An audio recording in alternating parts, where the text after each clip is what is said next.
So is Jennie Armstrong, eligible to be in the Alaska legislature? Yes or no? That decision went before the Superior Court there. And one of the big questions for me is why did several of the judges recuse themselves? What was the rationale for that? There was a split decision, 2-1, in favor of Armstrong holding office. She's from Louisiana. She apparently came to Alaska in May of 2019, briefly visited her now husband, who she never met before, and didn't move till later that summer up here.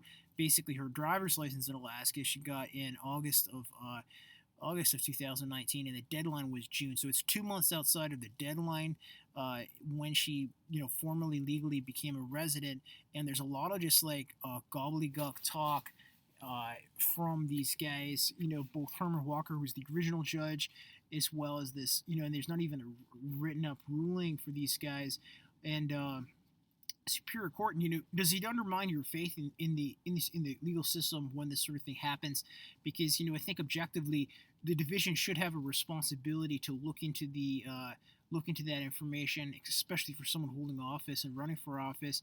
And the complaint wasn't timely, so right from the beginning I said, yeah, I would probably let her keep her office. But should there be some sort of a penalty towards the division and or for Jennie Armstrong for basically, not following the statutory requirements for being someone, basically eligible to run for the Alaska legislature? And does it hurt?